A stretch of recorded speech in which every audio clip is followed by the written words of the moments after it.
Hey guys, welcome back to my channel. I know I haven't filmed here in a while. December's been kind of a crazy month for me and my family. All of us got really sick, and I feel like we've all been sick for like literally 4 weeks straight. It's been insane, and so I really haven't had a lot of time to film or anything, but I really wanted to film this video because this is one of my favorite videos to film, and it's my top 10 favorite books of the year and then my top 10 most disappointing reads of the year. And it is getting close to the end of the year. I'm right in the middle of like a pretty big tome, and I don't think I'm gonna read any other books other than the one I'm currently reading now. So it's actually been kind of an interesting year for me, to be honest. I would say that my year hasn't been horrible reading wise, but I don't feel like it's been my best year reading wise, and the only reason I say that is because I don't have like tons of gold stars. And if you guys know what a gold star is for me, or if you don't know what a gold star is for me, it's basically just books that end up being on my all-time favorites list. It's like above 5 stars, my all-time favorite, you know, type of book. And I think last year I got like 3 gold stars, but this year I only got 1 gold star, so it wasn't like a year for like tons of absolutely amazing reads.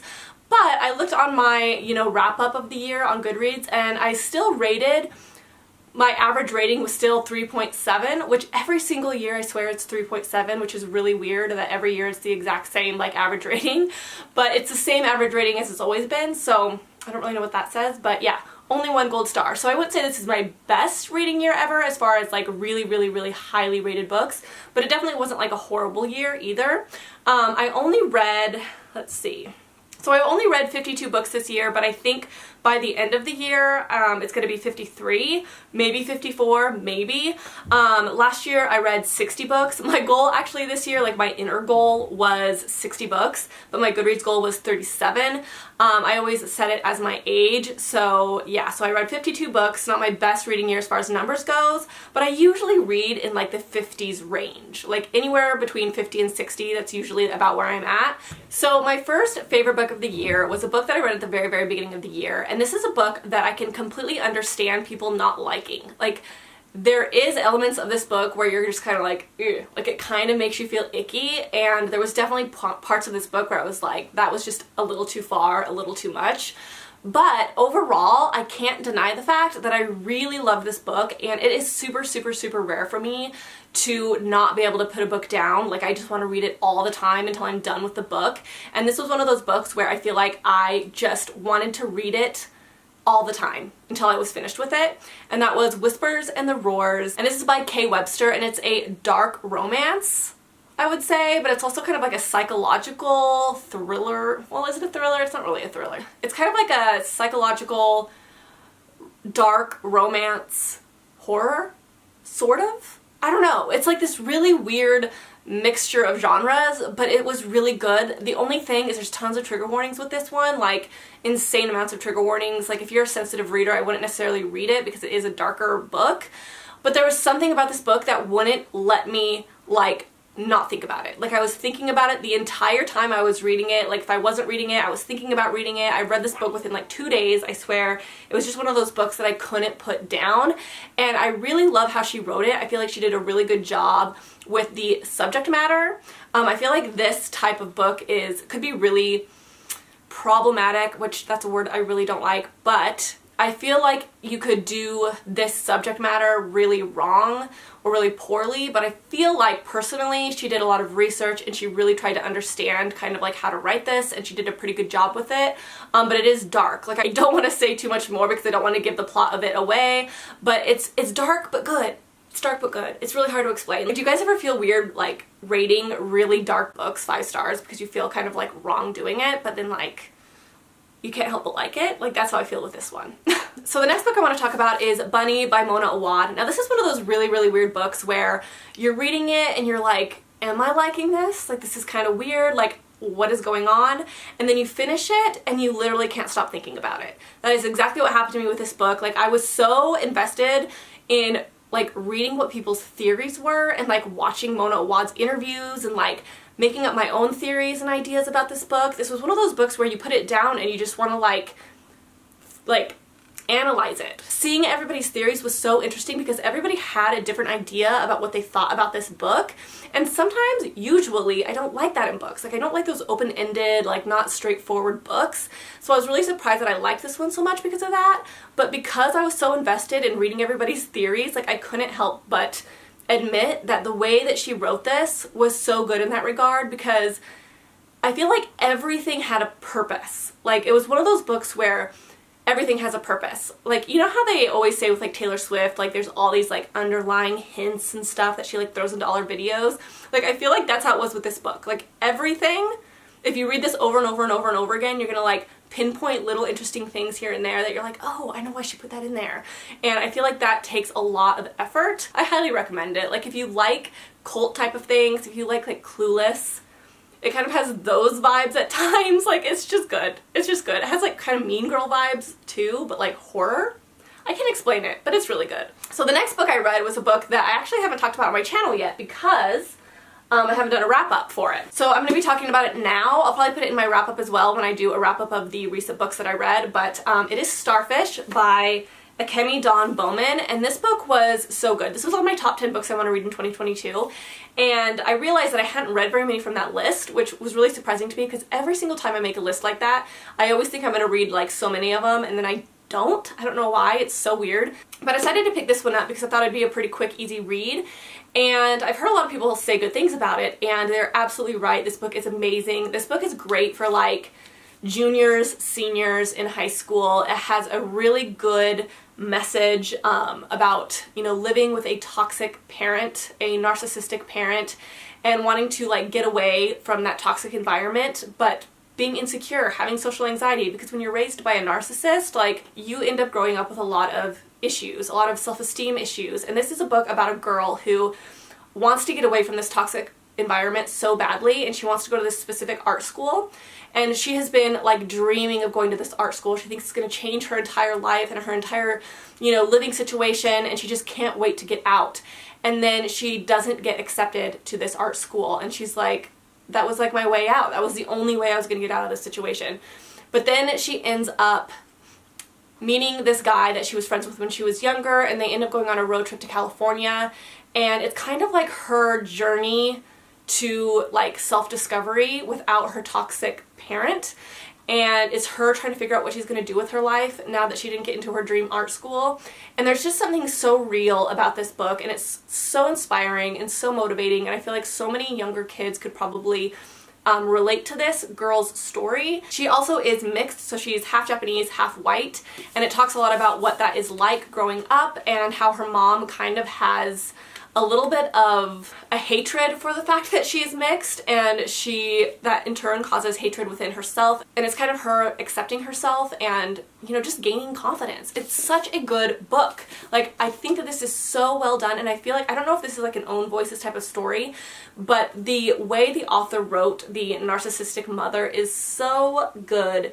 The way her dialogue is written just feels so realistic. It doesn't feel overly cliche. Like, there's scenes where you're like, ugh, like I can just imagine like one of those types of parents saying something like that. She just does such a good job at writing this parent in such a realistic way. It makes me wonder if maybe it was something that she experienced in her life. So really, really love this book. It's really good. I couldn't put this book down either. I think I read this book within like 2 or 3 days, which is pretty fast for me because I have kids. I'm a busy person, but reading a book in like 2 or 3 days is actually pretty quick for me, and I just didn't want to put this book down. It was really well done, really well written, and I just sped through this book, so highly recommend this one. So the next book is the entire Olympus Trilogy. I read all of these this year, I believe. I think I started this year, I'm pretty sure I did. And I love this. I absolutely love this. Like, I actually read this one, and then I had to wait a while for the second one to come out, and then I reread this one, and then read the second one, and then read the third one. And I love these. Like, I feel like I'm gonna reread these all the time. They're just so cute, so charming. I love all the characters. I love the pacing of the story, the pacing of their relationship. Like, it's slow burn, and I cannot wait to see where this story goes, because I feel like she's holding out on us, but in a good way. It's not annoying, which I think is a big deal when, you know, like a story starts to be like, okay, like get to the point already, like I want to see this relationship like actually happen. You would think that you would feel like that with this, but you actually don't, because I feel like her pacing is actually really, really well done. So highly recommend these. They're really, really good if you like romance, and if you like Hades and Persephone. Like, these are good because they're fast and easy to read. So the next book on my top 10 list would be When Breath Becomes Air by Paul Kalanithi. So this is a book about, it's a memoir I guess it's a memoir about a doctor. He wrote this, or started writing it. He actually didn't get to finish this book, but it's his kind of journey through his life, always questioning death and questioning the afterlife and just questioning life and the meaning of life and just always contemplating life and death, until one day he gets diagnosed with cancer, and it's terminal. He's a doctor who's always helped other patients through like these terminal illnesses and like helping the families and things like that, and then all of a sudden he is the one dealing with this illness, and he has to kind of confront death and what that means and what living the rest of your life looks like and what he wants the rest of his short life to look like. And it's such a good book because we all have these thoughts, right? Like, what's the meaning of life? What's the purpose of life? Like, why am I here? And blah, blah, blah, blah. And I feel like he does such a good job at just showing his journey through that. And it's sad. Like, I'm not one to cry in books. Like, I've said this multiple times, but there was one line in this book that just got me. I wasn't like streaming tears, but when my eyes glaze over, that means I'm crying. And this is one book that actually had my eyes very glazed over, and that's rare to do. And it's just a good book. Like, I highly recommend this to everyone. I highlighted so many things in this book, and this is definitely a book that I could see myself reading again in the future. So the next book on my top 10 list would be The Graceier by Kim Liggett. Now, this one is actually one that surprised me a lot because while I was reading it, you know when you're reading a book and you're like, I don't know if I'm liking this, like, where's this book going? Like, I can't really figure out what this story is going to be. Like, you just can't really tell where the book is going. But then you finish it and you're like, once you see it as a whole, you're like, oh my gosh, I love that book. That is what happened to me with this book. Like, I feel like this book is going to be one of those books that's better the second time you read it. And that's always like a weird feeling when you read a book, because during the reading process I was like, oh, this is like 3 stars, and then at the end I was like, oh, that was like a really good book. And I actually think I only gave this book 4 stars, and the reason I did was because of that experience. But this book has stuck with me for so long, and it's rare, I feel like, a lot of times when books stick with you for a really long time and like you remember them, you remember the characters, you remember their relationships and things like that. This is one of those books that just has stuck with me, and it's rare when that happens. I just really liked the couple in this book, and I feel like this book is a great book for like a book club, because I feel like this is a book that you could really have differing opinions on, and you could look at it in a lot of different ways, which I really, really like. Like, you could look at this book in a more of a positive way, but then you could also look at it in like more of a negative way. But that doesn't necessarily take away how much you like it. I think it's just how you analyze it or perceive it, if that makes sense. Like, I don't know. It's really hard to explain. I don't know. It's just, I thought this book was really good. I know that there's a lot of mixed feelings on this. Some people really like it and some people really don't like it. And I can understand, I think, why some people wouldn't like this. But I think the reason why I liked it is because the author, I feel like, took this book in a direction that most people wouldn't have taken it in. I think a lot of people would have concluded this book differently, but the author did not choose to take it that way. And I liked it because it was a little bit unexpected.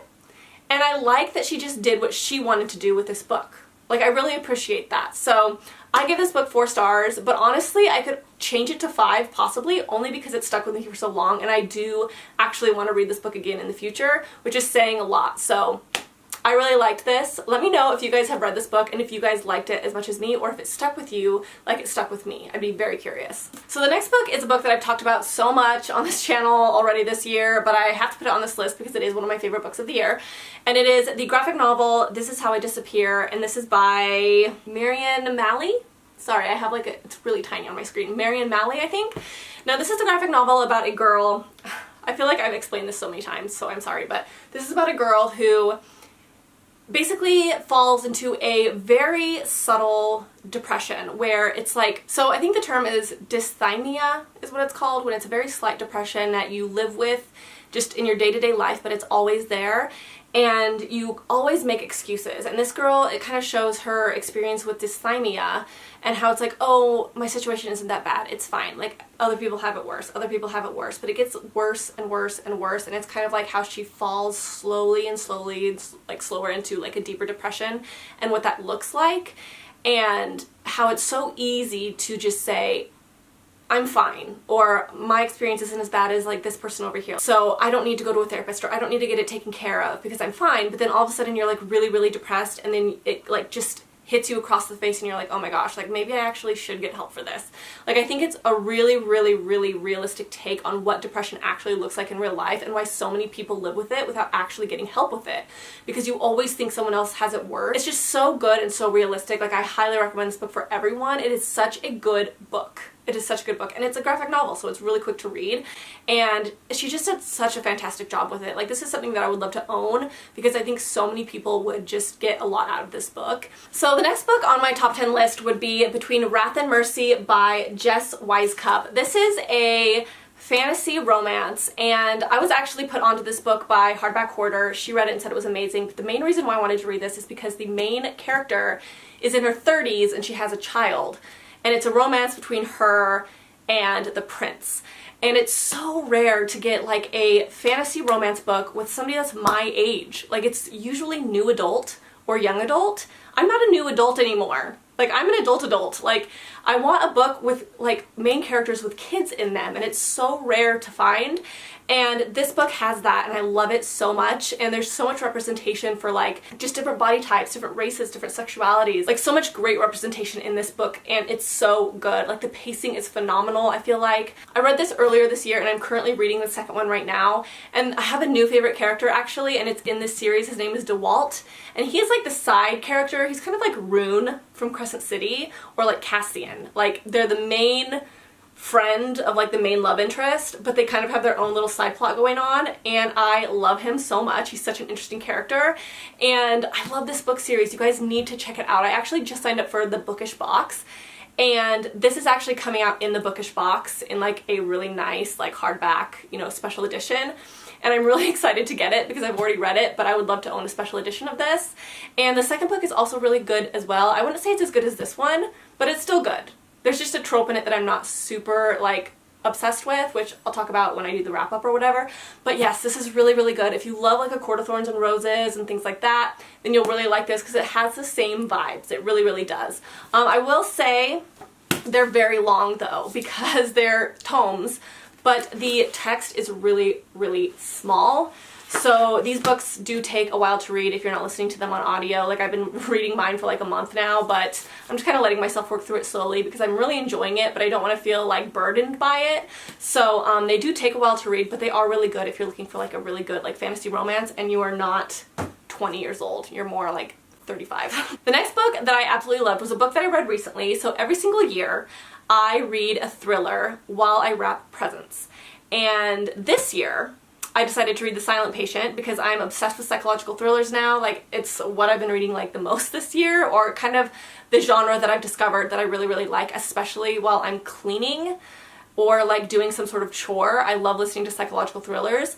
And so I decided to read this one while I was wrapping presents, and I loved this book, you guys. So good. It has hype for a reason. It really does. Now I know you guys have probably heard so much about this book, and I loved it just as much as everyone else. I really enjoyed it. I think that the twist was really, really good. I was so interested the entire time. Like this book really made wrapping presents really, really fun this year because I was so invested in this story, and I think it's really, really well done. I actually tried to predict what I kind of thought the ending would be, and I was kind of right. This book was really great. I highly recommend. I give it 5 stars. If you're looking for just like a really good psychological thriller, something to read while you're cleaning or like doing a chore, this one is definitely a good one to read. It has hype for a reason. So my number 1 favorite book of the year, the one book that got a gold star, is the one and only, very hyped, Jennette McCurdy's I'm Glad My Mom Died. This book was so good. She did a phenomenal job with this book. Like I can't explain it. The way she paced it, the way, like I was so invested in this book, and every single vignette that she wrote was interesting and captivating, and she wrote them quickly. They weren't super long, so you weren't getting all these unnecessary details, and it was so fascinating to hear about what it's like to grow up with a narcissistic mother, what it's like to grow up as a child star when you don't actually want to act, being forced into the industry. All of it was just so interesting, so sad, and she did such a fantastic job with kind of balancing the humor mixed with kind of the sadness and the hardships that she dealt with. It was just really, really good. And Jeanette McCurdy is really a fantastic writer, and I can't get over this book. Like, I don't actually own this. I read it on my Kindle, but I guarantee you I'm going to be able to find this at Goodwill. Like, I know that people are going to start donating this because this book I think sold out like everywhere. So I know that people are going to start like donating it, and I will probably see it at Goodwill, I would imagine. But I do want to buy this, and I want to read it again, and I want to annotate it like crazy because it's so good. I didn't even know who Jeanette McCurdy was, really. Like, I was way above that age range. Like, I didn't watch iCarly. Like, I was an adult when iCarly was out, so I never watched her show. Like, I don't really know who she is, but her book was great. Like, you don't need to know who she is to read her book. You really don't. So highly recommend this one. It's my only 5-star of the year, or sorry, only gold star of the year, not 5-star. I rated a lot of books 5 stars, but highly recommend it. It was fantastic. So that is it, guys. That is it for my top 10 favorite books of the year. I hope you guys enjoyed this video. Let me know in the comments below what your top, I don't know, top 3, if you want to do top 10, you could do top 10. Top 3, top 1, your all-time favorite book of the year. Let me know in the comments below. I'd be very curious because I love to hear what you guys absolutely love, like what your favorite book of the year was. I'd be really curious to hear. And I think that's it, guys. So thank you so much for watching, and I'll see you guys in my next video.